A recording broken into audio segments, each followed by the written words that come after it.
hail the first couple of international statesmanship. Let us wonder at their wisdom and wait on bended knee for their sage advice on how we should all live. I refer, of course, to the Duke and Duchess of Sussex, who grace the United Nations with their presence this week in honor of Nelson Mandela International Day.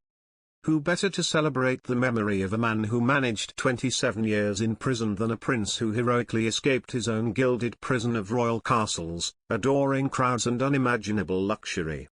Hearing these two lecture the public on climate change is like Kim Kardashian giving sermons on modesty. I dare say that the Sussexes will say that they are using carbon offsets to minimize their carbon footprint, and good on them if they actually are. But even if they are, all this flying around in private jets is not a good look. As for the couple's hand-wringing about poverty, this might not be so irritating were they rather less conspicuous with their own wealth. For their UN outing, Meghan wore a £1,255 Givenchy skirt and £1,195 Mulberry handbag. Later she donned a jumpsuit worth almost £4,000 at Robert De Niro's New York restaurant, where lamb chops cost $52, £43. We must hope that includes the mint sauce. Look, they don't need to shop at Lidl and wear sackcloth in order to qualify to have an opinion, but the contrast between the way they live and the way they preach is insufferable. As is the fact they still cling on to their royal titles and, let's face it, profit from them. While William and Kate spend their days visiting hospices and cutting ribbons, Harry and Meghan get the glory with none of the graft.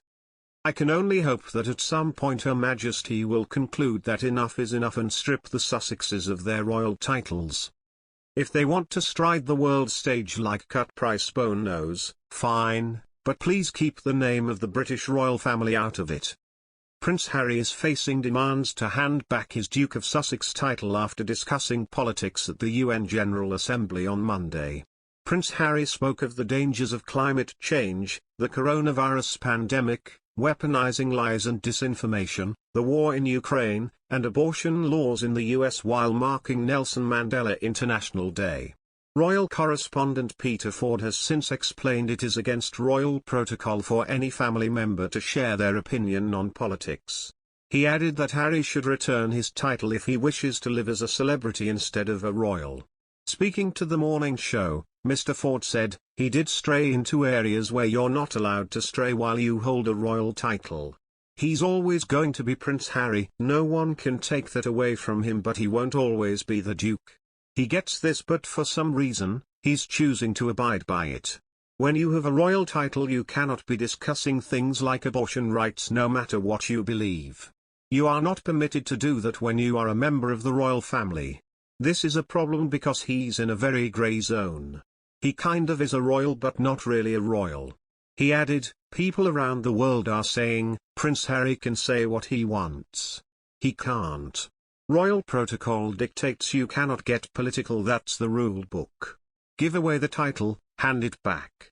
You can do whatever you want then. This is the blurry line between being a celebrity and being royalty."